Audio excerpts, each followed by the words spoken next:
Janet, you muted your mic. If I didn't know if you knew that. Okay, now it's off. I mean, now it's on. Yeah, I hit a wrong button somewhere. I typed in the chat, Janet, that I renewed today, so there's one more renewal if you didn't get that already. Yeah, I saw the email on from PayPal on the Gmail account. Oh, okay.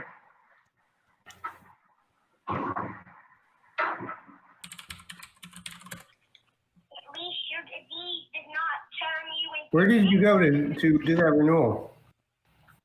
The Facebook page or to the? I went to the club I went to the BAS webpage and clicked join, and Oh, okay.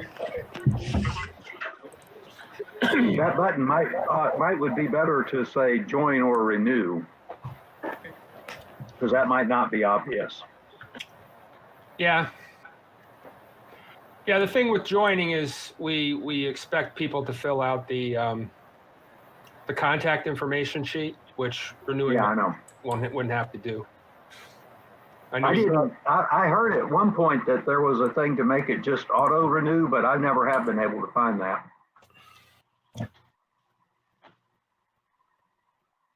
Who do I send a check to? You can mail it to Janet. Okay.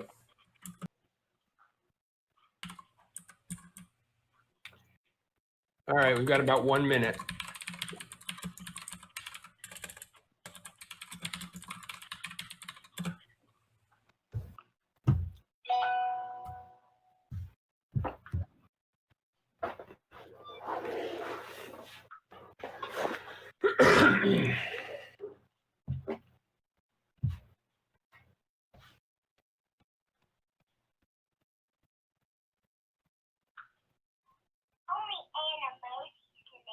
So I can hear someone, someone's mic is not muted, and we can hear someone's Like it sounds like a child audio. speaking. Yeah, there we go. That got it. Thank you. Thank you. And it's back.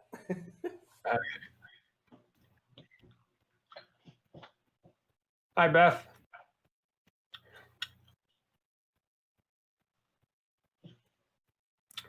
All right, it's 7 o'clock. I guess we'll go ahead and get started. Welcome everybody to the May 2020 BAS meeting. We are going to have the business meeting from 7 to 7:30, and then at 7:30 or whenever the business meeting ends, which maybe hopefully will be a little bit sooner, we're going to have a talk by Amy Brock-Hon and Kevin Hahn about orbiters, rovers, and geologists on Mars and their discoveries on the red planet. So we'll go ahead and get started with the business meeting. And then as soon as we're done with that, we will proceed into the May program. So thank you everybody for coming. If you have questions, I'll take them you can just unmute your mic and ask them as we go through the business meeting. I expect your input through the business meeting. And I will let Amy and Kevin decide how they want to handle questions during the presentation, whether they would like to take them through the meeting or through the program, or if they want to wait and hold them to the end. Also, I want to remind people that there is a chat icon. So if you have a question, but you want to save it to the end, you can type it in. And Matt, who is live streaming this, Matt Harbison, who's done a lot of work with helping with the streaming and to overcome a lot of the issues we've had with the COVID-19 constraints with in-face meetings. So I want to thank Matt for all his hard work with doing this as well. So we'll go ahead and get started with the business meeting. And which screen am I on? Okay, some instructions about how to use this I should have shown, but all right. So the agenda for the meeting. So we're going to call the meeting to order, which we're doing now. Welcome any guests, which I don't believe we're going to have any outside guests at this meeting. We'll do attendance, which I can do right now with a screenshot of the people who are on the meeting, and we'll go through the minutes from last month. Do the financial report. There was no correspondence I checked on. We'll get committee reports from the committee chairs. We'll discuss any unfinished business, which I think we had unfinished business about dues, a new business, and then any other input that people have, we'll adjourn, and then we'll go into the program.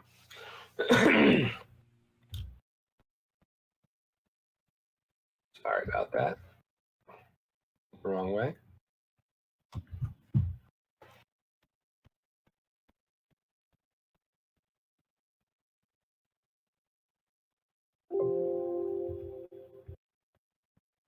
Okay. So minutes from last meeting. I think the essential things were we discussed change in membership dues. We voted to move the elections, which normally would have been this month, to September. And that motion was passed. We had a report from the nominating committee, which basically included some interest in people being interested in taking positions. Matt, do you have anything you want to say on that from nominating committee? No, we're just in hold until things return to somewhat normal. Okay. We had some proposed revisions to the Constitution. The revisions have been posted in the group IO. And Beth, I would like to make sure that those revisions are posted or added as an addendum to the monthly newsletter for the next 3 months. That's required. So if you could just tack that on to the end of the newsletter each month and remind people that we're proposing to amend the Constitution, and just put that on there. We'll vote on that in July to make those revisions to the Constitution so that we've properly informed everybody that we intend to choose it and given them time to comment. Again, I'll remind people that that's on there, and you can go into that group that's been set up in the announcements links and add your comments about things you would like to see changed with the amendment, things that you don't agree with or agree with. We discussed remote outreach, and I believe that was it. And then the meeting was adjourned, and I gave a talk on and showed a video on stellar spectroscopy. All right, Janet, would you like to go over the financials and membership report? I have it on the screen here for you. Janet is our secretary. Yes, our treasurer, I mean. Yeah, last month we had 124.47 in debit, so we've got $2,160.80. And we had three new renewals from that he paid for 2 years last year. So that's why we don't have any credits this time. Okay. All right. And we can see the list of people who are past due and who are coming up for renewal in May and June. So if you see your name on the list, please, you can go to the website or send and renew it through PayPal or send a check to Janet, whichever you feel more comfortable with. Okay.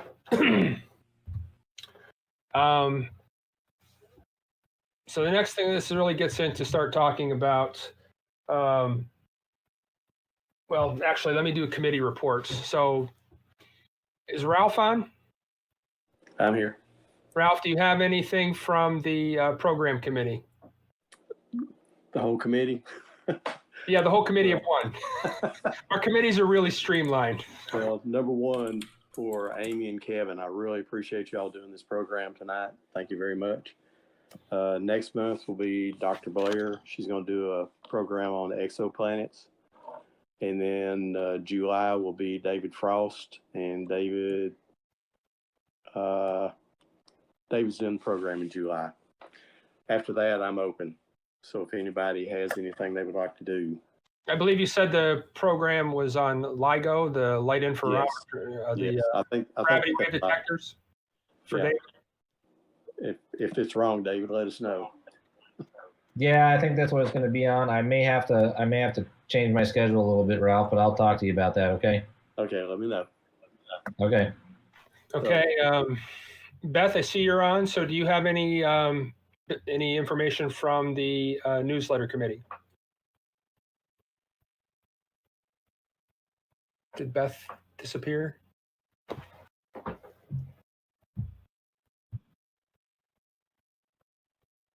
Let me see. She's still there, but her camera's off. Well, I know Beth is here. If you figure it out and want to jump back in, first of all, thanks to Beth for all the hard work she's done, and thank you for everybody who contributed to the newsletter. Okay, you can type comments and anything that I miss. You can. I saw your comment come in, Beth. So thanks to Ralph and David and Matt and all the people who regularly contribute to the newsletter. And I know it's a lot of work, and she gets it out. Well, really with no input from me other than to say thank you. So she does this all really, puts it together on her own with input from a lot of the same people all the time, and I appreciate all the work that they've done on that. So, Beth, if you have any comments, things you need, that kind of business that you'd like to add, you can type that in, or if you get your mic back on and want to interrupt the meeting a little bit later, that's fine too. So the Publicity Committee, Dennis, do you have anything you want to say about our activities there? Or Matt, I know you've been doing a lot of work. Anything about what we would like to do with publicity? I think maybe I'd like to change the name of that from the Publicity Committee to something like the social outreach or something like that. But Sure. any comment? I feel like our nightly astronomy, if we can get set up to do the Messier Marathon online, I think that's something that everybody can enjoy. It's fairly simple with a little bit of a walkthrough, and maybe going forward, maybe we could do a special meeting for members to show them exactly how to set up to do live electronic astronomy. And once you're in this room, you could take your camera and put it on your telescope and essentially share the screen, and we can broadcast it. So we're opening up all kinds of avenues with this technology, and I think it's only going to get better. Another thing I would like to mention, I really want to talk about us building an all-sky camera and talking to Harrison Bay about installing it out there.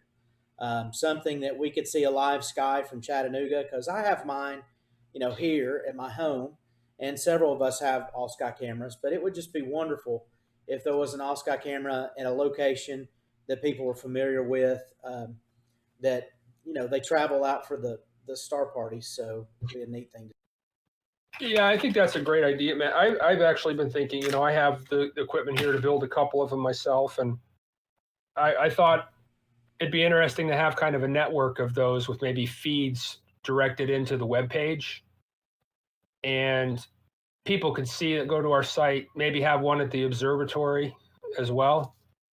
Absolutely. Absolutely. It probably costs a few $100s to put one of these all sky cams. And I know Dennis and David and Matt have been looking at how do we actually bring that price down, get down to, there's some other less expensive cameras. The most pricey thing about putting an all sky cam together is the camera. So, if we could come up with something, and that's something I'm going to talk about a little bit later when we talk about the budget as kind of one of the new items, which kind of impacts proposed pricing for memberships. I don't know where I was going to go with this thought, but anyway, all sky cameras, they, if we could do some of the things to be able to broadcast from various locations, I think that would really help raise the profile of the organization. So, Dustin, do you have anything to say about Facebook? Anything else? No, just like what Matt mentioned, the streaming is a completely new level for us. And we ran it a few nights in spite of my best efforts to derail it. We ran it a few nights, and we were up till, I know, at least 1, 2 o'clock in the morning. And at one point we had people from Argentina, Chile, Seattle, just all over the world. Yeah, it was neat. Logged in watching. It was really amazing. Matt was talking, and I was on Google Translate answering questions for people all over the world. And that one event brought in several hundred new people to our page. And Dustin, your adventures were amazing. Everybody was rooting for you. That was horrible. That was the worst night of my life. I might mention that I sent an email to the society today, and the last link was the link to that video that Dustin's talking about. So if you want to relive that, you can watch it anytime. It's about an hour long. But you can go and click on it and watch us try and figure out what we're doing. Yeah, literally, I kid you not. I'm not going to hijack the meeting, but I kid you not. My entire system crashed, and as I was trying to do that, a coyote went flying through my front yard and got my daughter's cat as I was streaming live with Matt. So just take all that into consideration. But it's not on video. We didn't get that on video. Yeah. Okay. Thank you, guys. Yeah. And I think we talked about membership, who we have coming up. One of the things I think we need to consider is also, and that'll get into the budgeting in the next piece of the business, is trying to bring some more people into the club as well. So maybe some membership drives, those kind of things. So with that, I'd like to get into kind of the new business. And one of the new things we talked about with the proposal to change the Constitution to require a budget is looking at what our current spending is right now and what our current income is through our memberships. Okay. So Jana prepared this for me a few weeks ago. And this you can see are kind of the regular recurring expenses that we have. Okay. So GoDaddy is basically our web domain name for our web page. All right. So that's our fee for that. Meetup, Janet, maybe you can answer. I don't know why we ended up paying twice last year, but our fee should be $188.88. Do you have any comments on that, Janet? Do you know? No, I've emailed them and they've never given me anything. And Richard sent them a letter. They've never given me anything that was rational, no answer, but I'm continuing to talk with them. I have a funny feeling they just don't want to refund us anything, but they have gone back to every 6 months now. Okay. Or maybe not refund it, but give us the next year for free, or, for free, but put That's this an idea, yeah. next year. Speaker fees. So these were fees that I believe that we had for the astronomer, for the telescope maker from Alabama. Matt, do you remember? Several fees. I mean, so if someone makes a trek from out of town, we typically try to give them some gas money. One of the things we have to do is take care of our community, and it's only right when we ask somebody to drive 4 or 5 hours to give them gas money or try and find a hotel room. So my guess would be that money represents several speakers. Generally, It's anywhere between $100 to $150 if it's an out-of-town speaker. Our members, we do programs out of the love for our society, and if there's ever any kind of fee with that can be discussed. But these are mostly for our speakers who come in from out of town. Yeah, we had Dave Tandy earlier, and I believe there's been 1 or 2 others who have come in from a ways, and we just like to take care of those folks. So. And then the 7 weight is for web page maintenance. So whenever you have to make changes to the web page, those are the fees, and that's a very reasonable fee as well. But you can see our total last year was $1,831, and our income from our membership was $1,430. So that's actually a deficit of $401. So that is kind of the steady state kind of situation we've been in. Now people have been doing some fundraisers who've made donations, who've donated a little extra to the society. But in general, right, with our current fees, you can see that 69 members right now and that's roughly, I mean, it goes up and down. We'd like to see it continue to rise, and then 5 associate members based on last year. where we're at. So with that, I kind of want to talk about budgeting process for.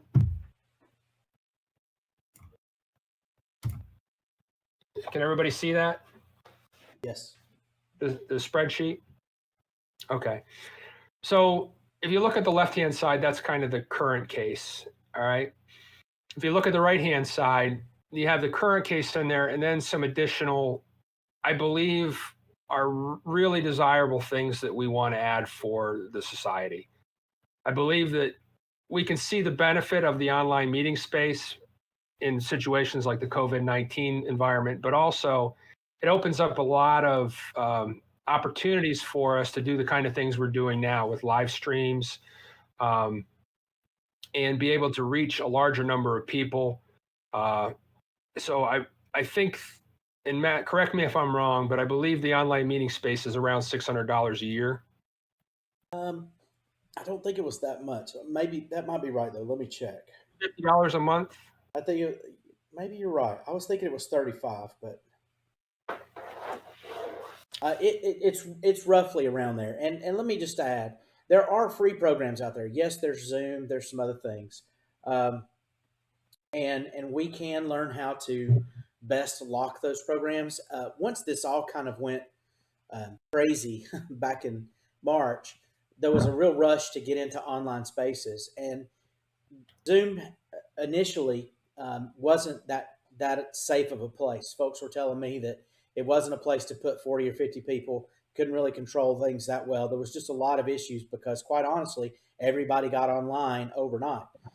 Whereby was an up-and-coming thing, an app. It's very easily managed. It's controlled. It's a room that can be set up and managed and locked so that when you're out, it's locked, but it's there when we need it. So I purchased a 3-month just trial just to see how it would work for our meetings, and it's worked wonderfully. I think we probably could make Zoom work. I don't know that I'm excited to do that, but maybe that's a conversation we can have, and I don't think we need to have it here, but that's the cost of an online meeting space if we go with Whereby. If we try to do it for free through Zoom, it could be, it could certainly be cheaper. But I have yet to have, and I use this for my work, I've yet to have any issues with this. So it's proven somewhat. Okay. Another thing that we've talked about is adding internet service to the observatory, the Clarence Jones Observatory. We would have to do this as a club. I've talked to UTC about it, and they're not interested in doing it, but they have given us the okay to do it ourselves. And your fees for high-speed internet through EPB, which I think we really want to go with that, are around $60 a month. So somewhere in the neighborhood of, I don't know, it's probably closer to $720 is really probably a better number. So let me actually change that. I'd be leery of making improvements to somebody else's property. Yeah, well, the thing about that is we can always, if we're not there and we don't have access to it, we can cancel the service. So, but what it does, I think, we have people, members in the club who give regular program meetings. We see a lot of the same faces, and that's great. But I think we'd all be happy to have, say, professionals in the field come in and talk about this stuff rather than me trying to put together something about something I know a hobbyist's level of knowledge about rather than a professional's level of knowledge about. And having that access, we could do streams. We could get people from all over the country. We'd have a better quality of program. Our outreach would be better. We could broadcast, say, live streams from the observatory, put cameras on the scopes down there, do live streams from the observatory. So I really believe that this is something that would help improve the quality of the experience for members and also improve the level of outreach that we have. So again, these are kind of bare minimum. And then if we wanted to do some miscellaneous improvements, like maybe we want to buy a telescope for the club, or maybe we want to add a TV to the to the observatory instead of using the projector that's down there. Put a large screen TV in, which is kind of the way everybody else in the world does things now. Put some money in the budget for those kind of things as well. All right, if you look down here, and I really would like to get input from the committee chairs about what kind of things that they would like money for to do to make improvements from the committees. And I would expect that I would get that input from each of the committee chairs saying, I want a database for tracking membership. All right. So we pay somebody a few $100s or get somebody to create, a club member with that kind of skills, and maybe we need to buy some software or something to be able to, and it's a pain. I know it's a pain to manage memberships. It's probably one of the most painful jobs to track everybody, send out emails to everybody. So that would be something that would be very helpful as well. So there are opportunities there.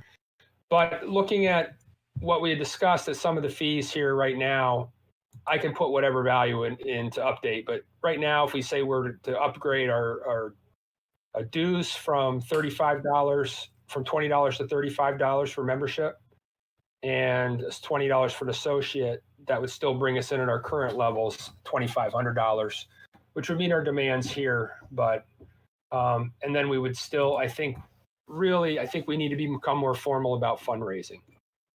So maybe plan like 4 $500 fundraisers throughout the year. And that would allow us to do these things.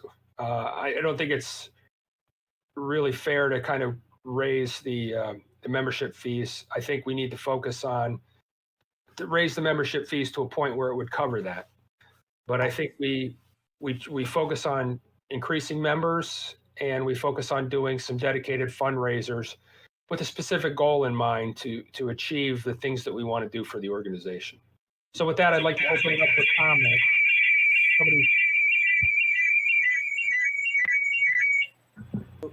Thank you. I think you're good. You're good. Go back and look at the comments. There was a comment that came in. Hang on.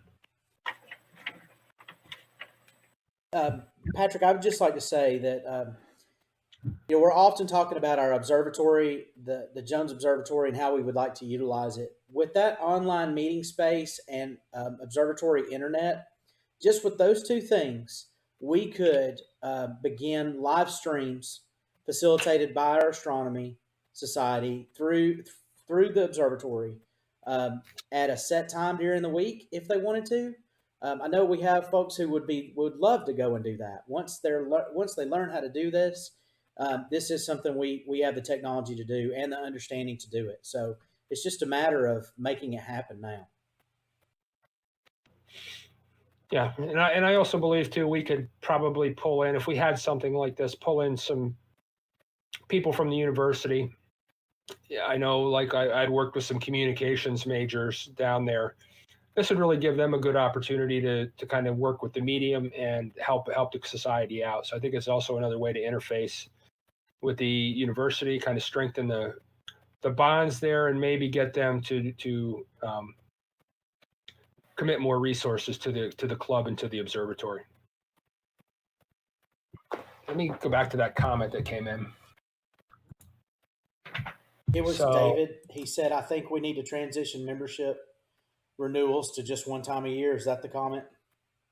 Yeah, I totally agree with that. The problem I have, it's not really, it's just training people to do it that way, is say somebody who's constantly, had been renewing in June. That first year, or when we have new people join, we don't want to tell a person they can't join until January. But no, just prorate it. Yeah, it's just a matter of keeping the bookkeeping up with that. So somebody, so what do we do if somebody joins in June? All right, say it's whatever, $40 just to make the numbers easy. All right, they would owe $20 for that year. So do they pay the $20 and then, or do we In the following January, they go to regular dues. Yeah. The tricky So it's just part of that is how we reconcile it with the Astronomical League. And we can do some research and figure that out, but that's a little tricky. Because they have a specific way they like to do membership. They keep very good records. I think it's easy to do for the recurring members, the people, the renewing members. That's pretty straightforward. It's the people we've tried that in the past and it didn't work. Yeah. So. Okay. Patrick, how would you like to a motion to table this with more discussion? Yeah, I think this will continue to be an unfinished business. What I'll do is I'll put in a couple of links in the Group IO webpage and what I would like to do is get member feedback from it. I think next month I'm going to propose the membership change. So please go on and put your comments. The membership fee schedule change to take effect next month. So please go in and put your comments in there so I can get feedback from everybody. And next month I want to have a vote on this on the membership fees. Also, will the spreadsheet be available? Pardon me? Will this spreadsheet we're seeing be available? Yeah, I will post this as well. Again, this is just, like I said, bare minimum of things that I believe that we should do to move the club forward. We could take out that miscellaneous improvements as a regular budget item, but I really do think that we should plan on some kind of bigger event or commitment, something like that once a year. Whether it's buying scopes or making upgrades to the facility or buying whatever it is. That's kind of a placeholder for just the non-standard stuff that we really need to do every year, or that I believe we need to do every year. But okay, so I don't know that we need to have a motion for it. I will put this into the Group IO space, and I know we're getting into close to the time. So I'm going to cut this off here. And I'm going to ask for a motion. Oh, first of all, I'd like to accept the minutes from last month ask for a motion to accept the minutes from last month. So move. Second. Second. All in favor? You can do the thumbs up. I like that. That's good. Aye. Aye. Thumbs up. Accept the motion as Everybody can't get on because it's limited to 12 people. yeah. No, it should be up to 50. It's only 12. I see. Just for video, Bobby. Oh, wait a minute. Oh, there it is. Video. Yeah. Okay. And I'd like to make a motion to adjourn the business meeting. Motion. Second. All right. All in favor? Aye. All right. All right. Thank you, everybody. All right. The meeting is adjourned, and now we will go to the program. And I'd like to welcome Amy and Kevin Hahn, who will be talking about orbiters and rovers and geology on Mars. So with that, I'd like to turn it over to Matt and Kevin and Amy, and you can start your presentation. And thank you very much, Amy and Kevin. I will leave introductions up to Matt, and let me stop sharing. So thank you, Amy and Kevin, for presenting for us. They are wonderful people. If you haven't met them, they are. Oh, I'm sorry. Someone's volume is really loud.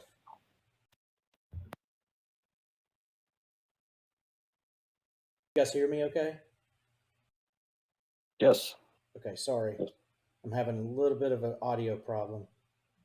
1 second. Is there a way to make this full screen? When the presentation comes on, it will be full screen. If you want to look at an individual, just click on their image, and that'll come up as full screen. If you're a narcissist and you want to look at yourself full screen, you can just click on your own image. Okay, so I want to welcome everyone tonight, and thank you for sticking around through our business meeting. We have two of our members who are presenting tonight, Dr. Amy Brock-Hon, Associate Professor of Geology at UTC in the Department of Biology, Geology, and Environmental Sciences at UTC, and Kevin Hahn, Senior Geophysicist at S&M Incorporated. And they are two fantastic people, and we're thankful they're in the society, and they are going to present on Mars. So I will share my screen.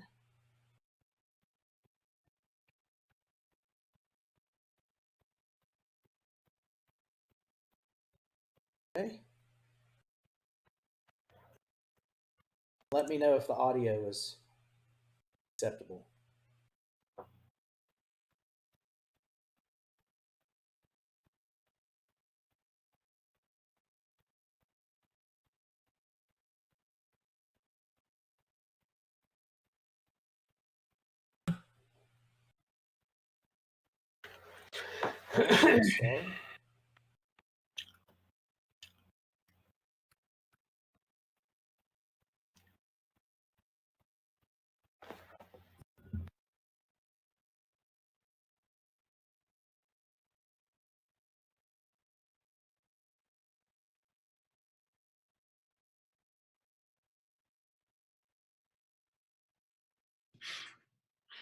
Hi, my name is Amy Brock-Hon, and I'm a geologist, and I teach geology at UTC. And I'm Kevin Hahn. I am also a geologist that also does geophysics for a local consulting company. And today No we're video. going to talk to you about the geologists on Mars. And those are the rovers and orbiters that are giving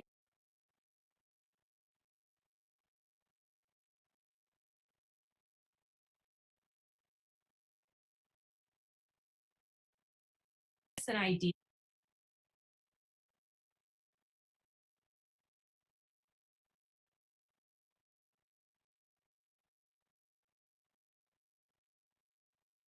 Kevin Hahn. I am also Getting there.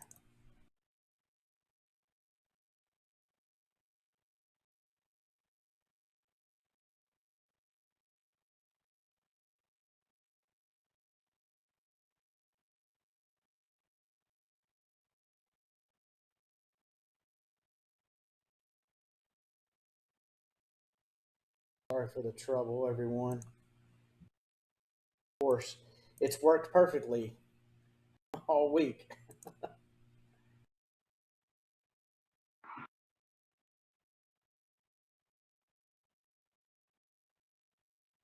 Murphy strikes again. Absolutely. Okay, You need Here we one of go. those technical difficulty signs. we're going to try it one more time. Can you see the screen? Yes. Yes. It's blank. Hi, my Oh, name is Amy I Brock-Hon, see the and I'm video a coming up. geologist, and I teach geology at UTC.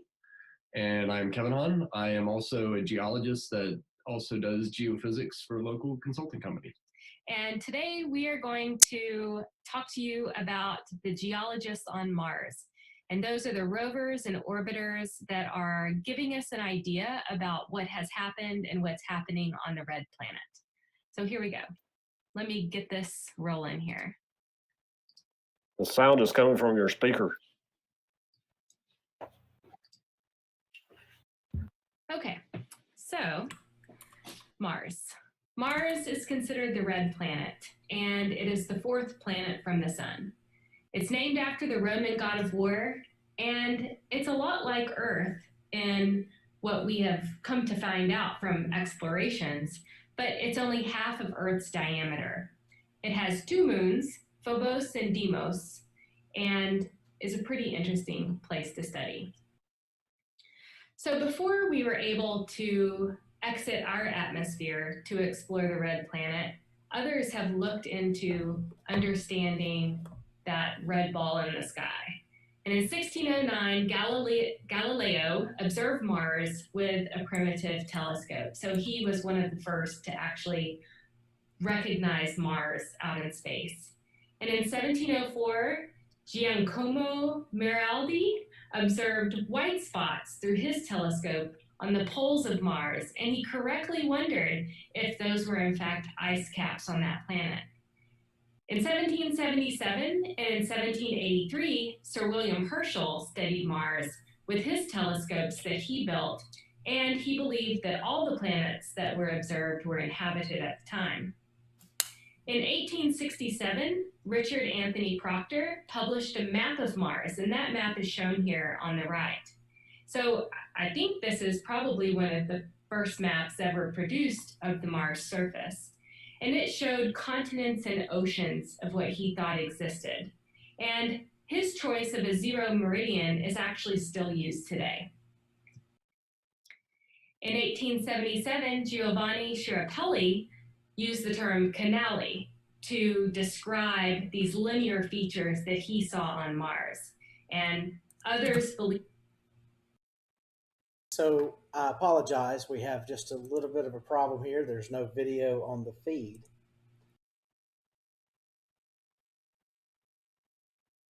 So close, yet so far. I'm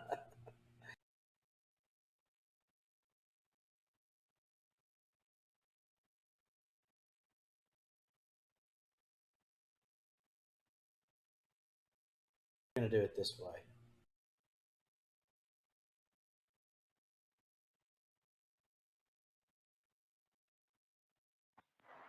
Hey, Matt, I see it on the YouTube channel now, just so you know. Okay.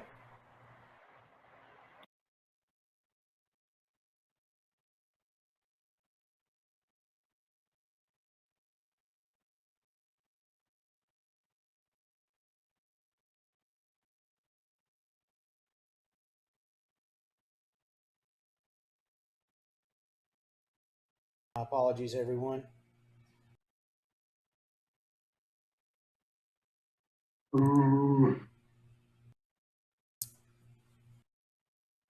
I'll remind everybody to please mute your microphones.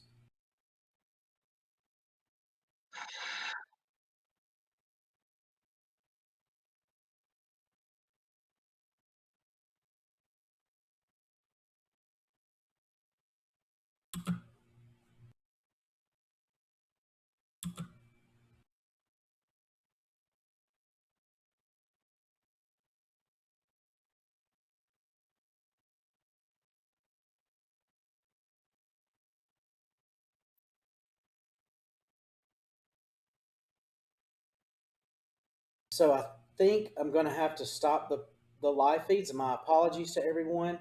Members, stay on. I'll bring it right back to you because it was working fine. But our live feeds are not going to allow us to show this video. We'll figure this out and we'll post it another way. So if you're on our live feed and you want to see more, this is a good reason to join. And we'll get this figured out for next month. I appreciate you coming. Members, stay on. I'm going to stop the live feeds and then we'll continue.